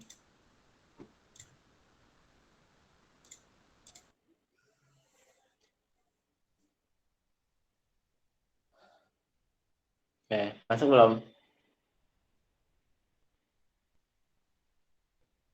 Tes. Udah, Mas. Oke, lanjut ya. Ulang lagi kali dari awal. Nah, jadi tadi kan aku udah jelasin di MA. Di MA itu kan belum ada apa-apa ya, jadi masih 0. Nah, terus buat yang kedua itu di MB. Nah, di MB itu nanti ada pengaruh momen dari beban P1. Nah, rumusnya P1 dikali jarak AB. Nah, terus di sini ada MB aksen. MB aksen tuh kenapa dibuat MB aksen? Itu karena ada si beban momen ini. Jadinya nanti penurunannya tuh terjadi di satu titik atau di titik tersebut gitu. Nah, buat MB aksen ini rumusnya nanti si MB ini terus ditambah sama si M1. Nah, terus di MC langsung aja ya. Ini aku buat nggak per segmen tuh ada 2 alasan. Yang pertama karena waktunya mungkin mepet. Terus yang kedua mungkin karena kalau misal buat ujian-ujian gitu tuh biasanya dari dosen tuh jarang gitu kalau misal dibagi-bagi gitu. Dari waktunya juga biasanya nggak cukup sih biasanya. Nah, terus lanjut ke MC. Buat di MC ini kalian ada tambahan dari si beban merata segitiga. Nah, jadi nanti rumusnya tuh jadi min P1 dikali sama jaraknya kan si P1 tadi udah jadi AC ya. Di AC terus dikurangin si I1 atau gini deh. Nah, kali si C dikali si Q1-nya dikali Q1-nya atau si Q1 segitiganya terus dikaliin jaraknya. Nah, buat jaraknya tuh makanya yang 1/3 dikali BC gitu. Nah, oh iya, ini ada lupa, ini juga ada pengaruh dari si M1-nya. M1, nah, jadi gini ya, buat sini.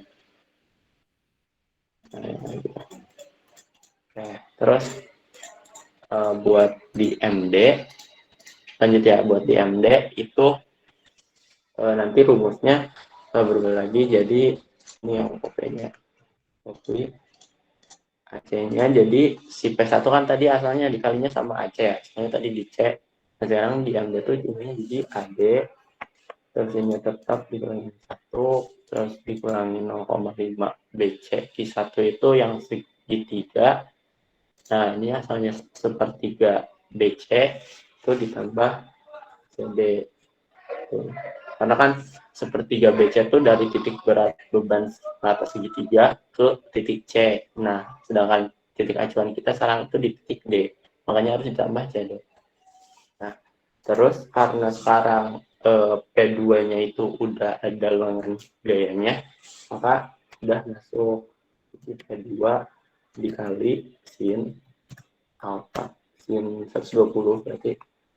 Nah, sin 120 kan nilainya pasti positif kan. 120 terus dikali sama lengannya itu CD.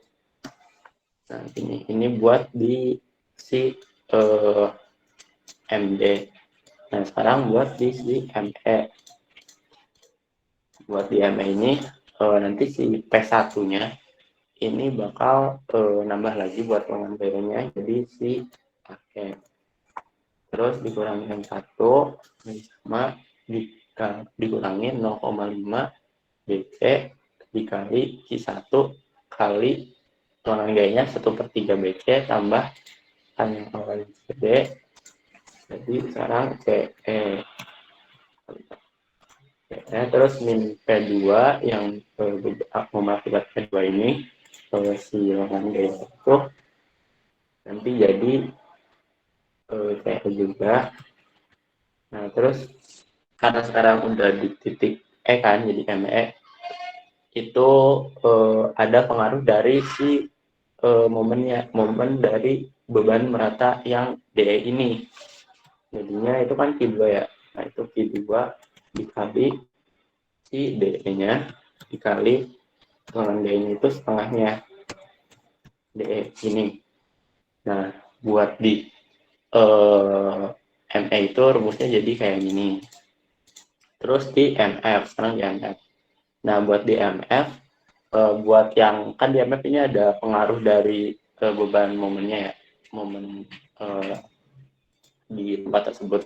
Nah, itu jangan dulu dihitung, soalnya nanti dihitungnya tuh pakai yang pas aksennya. Nah, jadi nanti ngitungnya tuh kayak gini. Ini rumusnya emang kayak sama, tinggal ubah ke apa namanya jarak-jaraknya ya. Nah, ini si AE-nya jadi AF. Terus si M1 karena nggak dipengaruhi jarak jadi tetap. Terus, oh iya, nah, ini tuh bukan kurang ya, ini tambah. Soalnya arah M1-nya tuh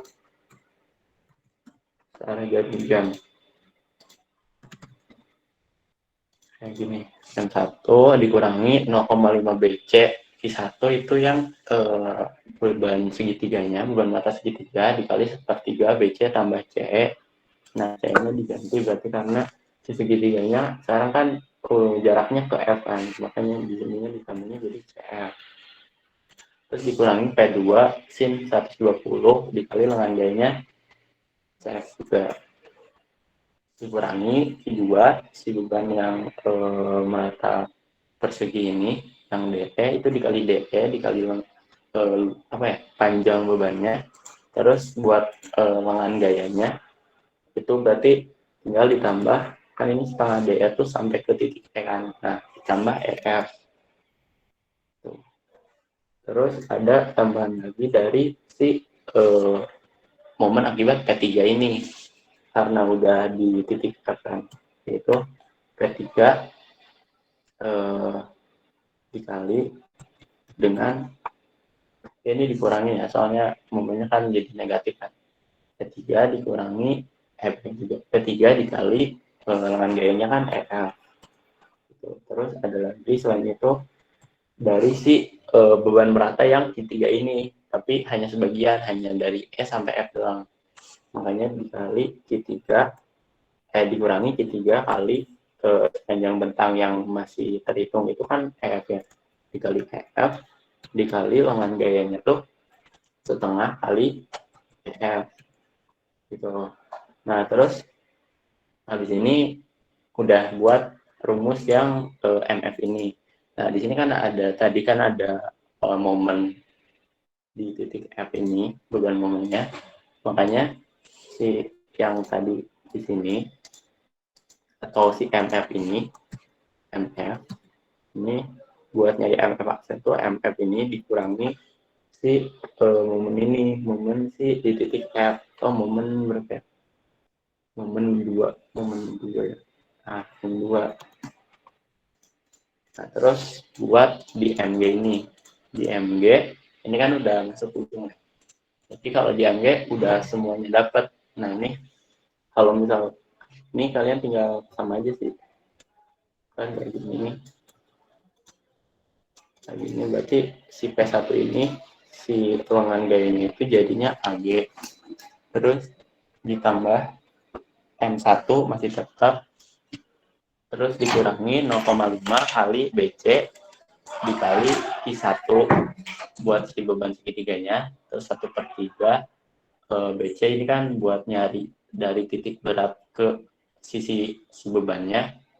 Nah, ditambahnya ini diganti jadi CG karena udah di acuan kita di titik P7 itu bintangnya.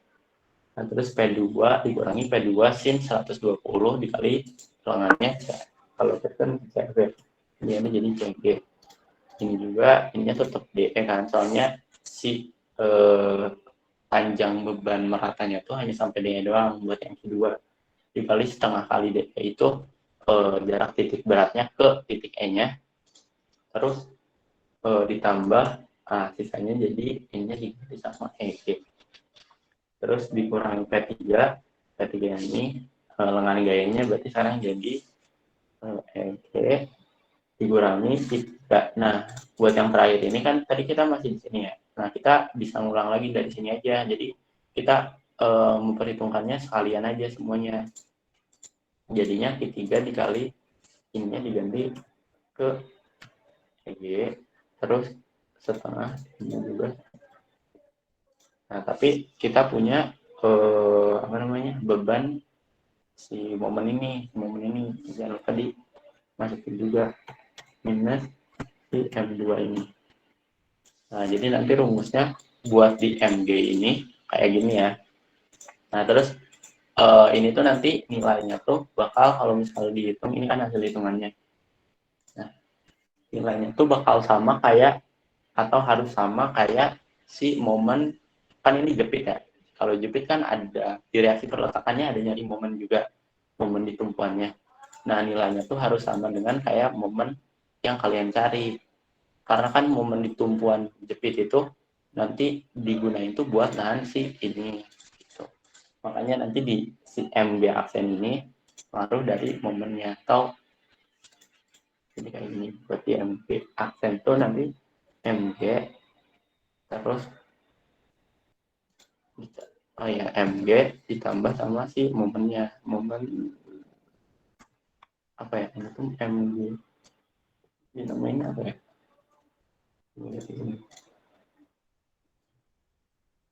nah ini salah namanya apa, namanya momen tumpuan nih. Nah, bisa sama ini yang kita cari di awal tadi yang dijelasin di reaksi perletakan.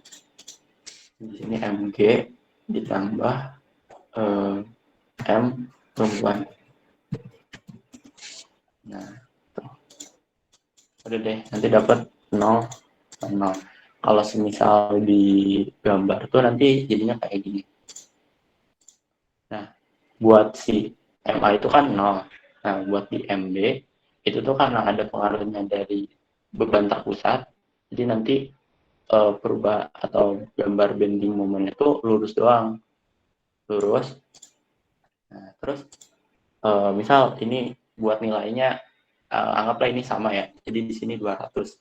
Nah, terus nanti di MB aksen tuh ada perubahan akibat si momen M1 ini yang letaknya tuh di titik tersebut. Jadi nanti pengurangannya langsung di titik tersebut. Ini dari 200 langsung ke 80. Nah, kenapa dibuat aksen-aksen gitu? Itu tuh artinya nanti berubahnya tuh di titik tersebut. Jadi kayak gini. Anggaplah ini jadi 80 ya. Nah, jadi kayak turun. Ini buat arahnya momen tuh biasanya kalau misal ke atas itu negatif juga nggak apa-apa gitu. Nah, udah kayak gini kan sekarang ke MC kan. Ini misal ini yang di atas itu min 200. Nah, terus turun nih ke bawah, itu min 80 misal. Nah, terus kita ke titik C. Nah, buat ke titik C kan kita ada nilainya nih. Nilainya tuh min 394,3. Nah, kalian tuh sebenarnya nggak apa-apa, nggak dibagi-bagi dalam perhitungannya. Cuman kalian harus tahu karakteristik dari si diagramnya gitu. Jadi kalau misal akibat beban merata, akibat beban merata tuh nanti gambar diagramnya kayak gimana sih? Gitu. Kan kalau misal tadi kan akibat beban terpusat tuh lurus doang kan. Nah, kalau semisal akibat beban merata, itu tuh nantinya jadi melengkung. Misal kayak gini. Nah, misal di sini, misal itu Bapak 394 kan, misal naik dikit. Nah, jadi agak melengkung gitu lah.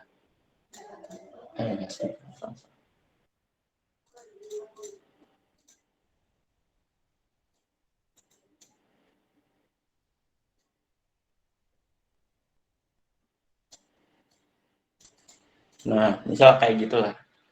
Pokoknya melengkung nggak lurus.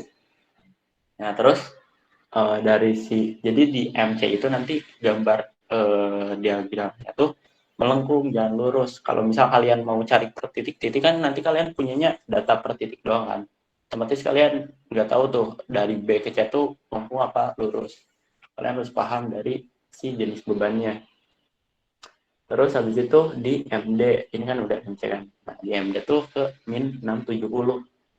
Min 670 tuh di si berarti kan MD tuh dari C ke D ini kan. Nah, dari C ke D ini tuh nggak ada beban meratanya. Kalau misal nggak ada beban meratanya, itu nanti bentuknya tuh jadi lurus lagi. Gitu. Karena si beban merata ini kalau misal udah kelewat semuanya, itu tuh udah dianggap kayak beban terpusat.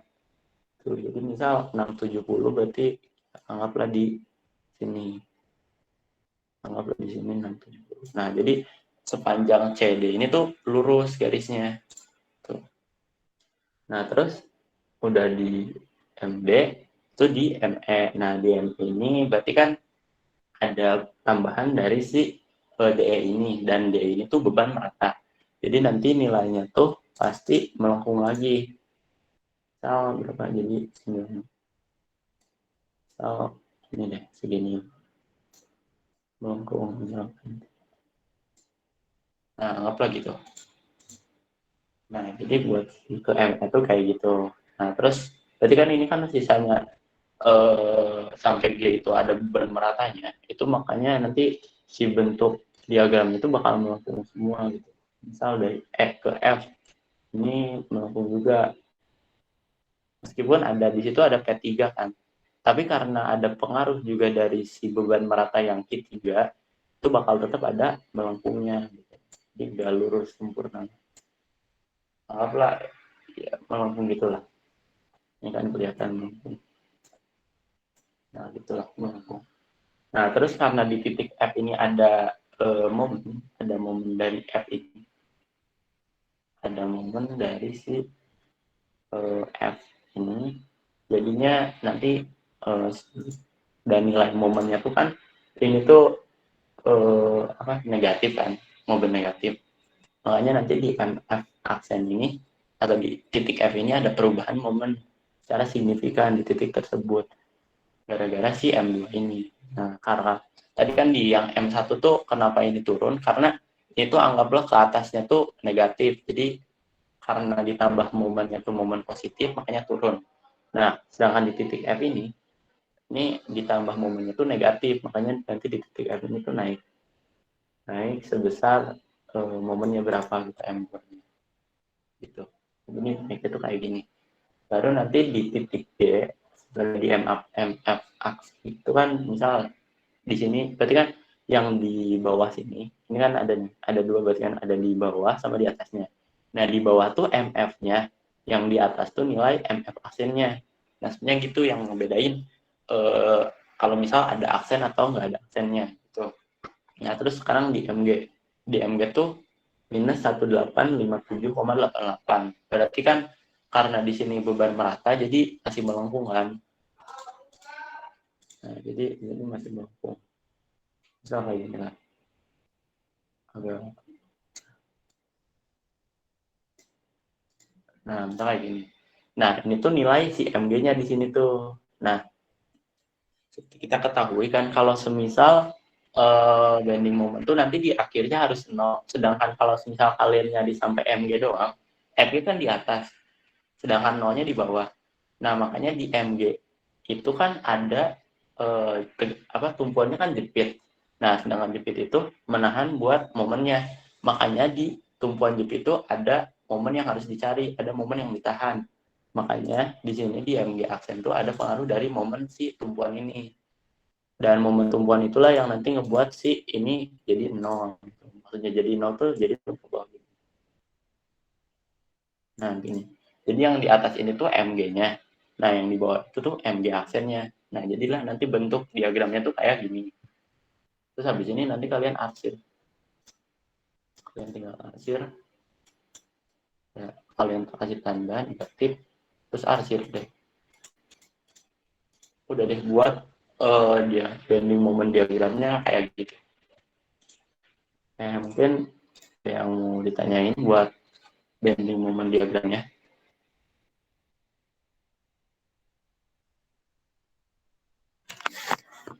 Tes.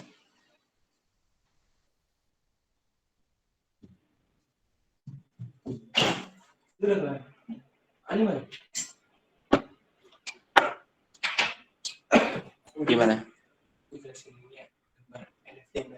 Ya, mungkin kalau misal di BMD nggak ada pertanyaan ya, mungkin ini dari Mas Abel mau ngejelasin sedikit buat gambar NFD sama SFD-nya barusan kelewat. Kok Mas Abel?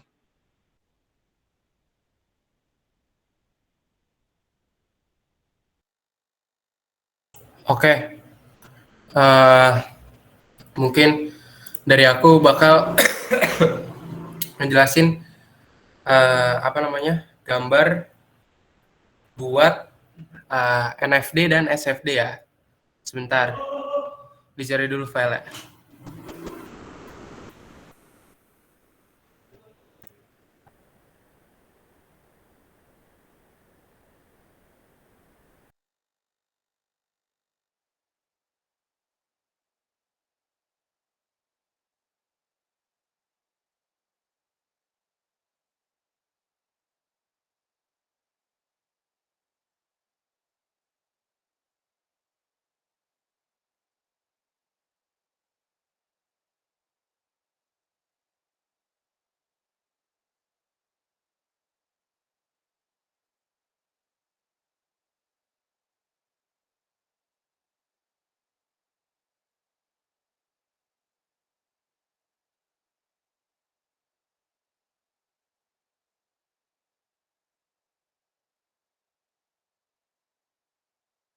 Oke teman-teman, sebentar ya buat gambarnya. Aku lagi download dulu, bentar ya.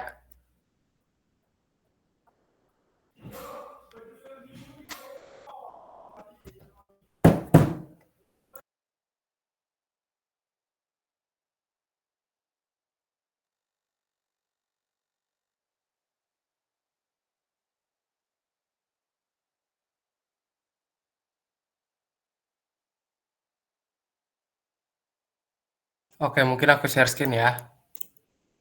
Sebentar.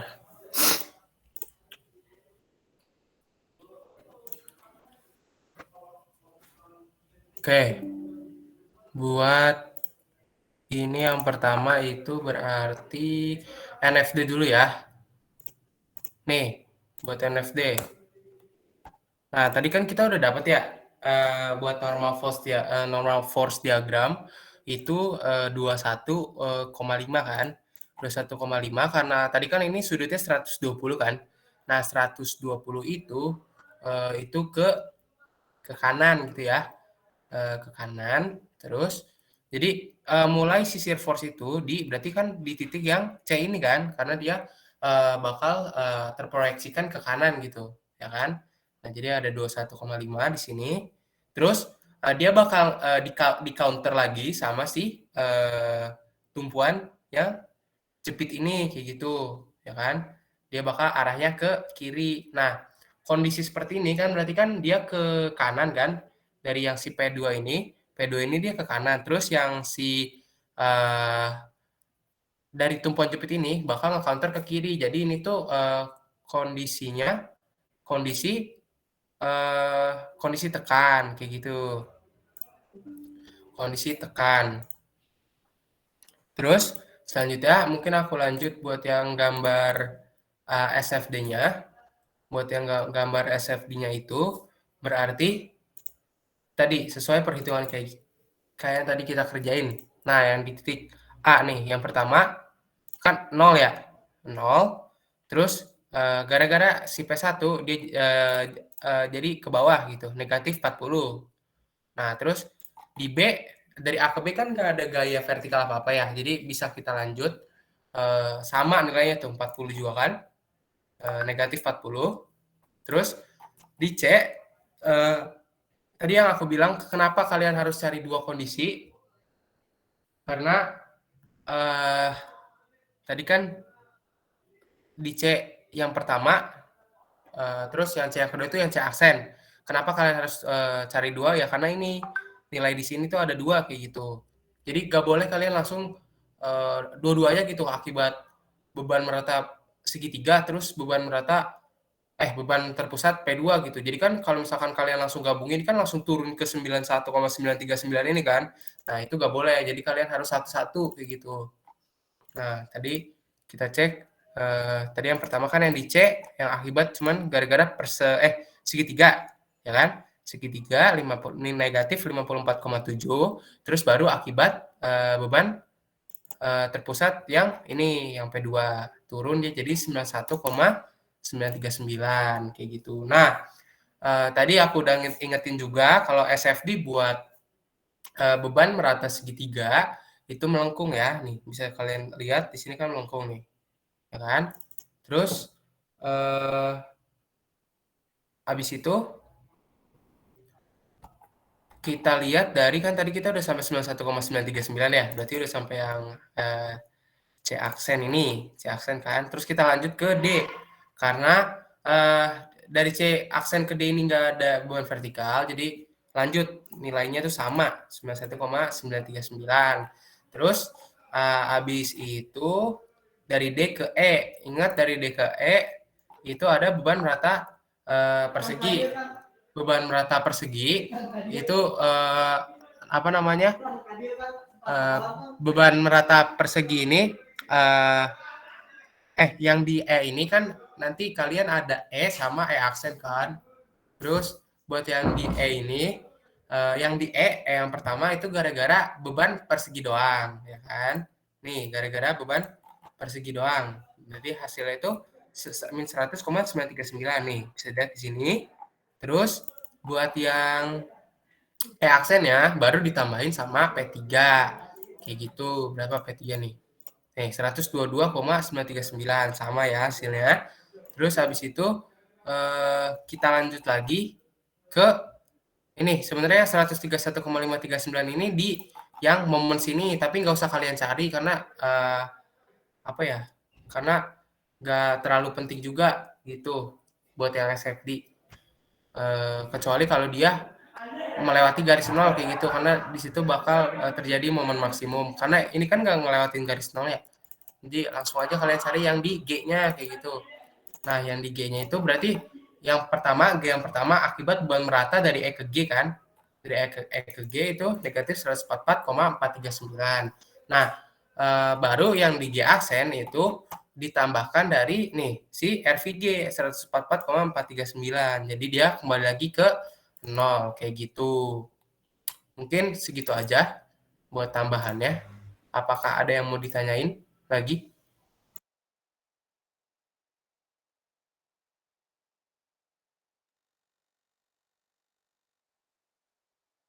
Mungkin aku tunggu sampai 6.15 ya. Kalau misalkan nggak ada pertanyaan, bisa aku tutup gitu.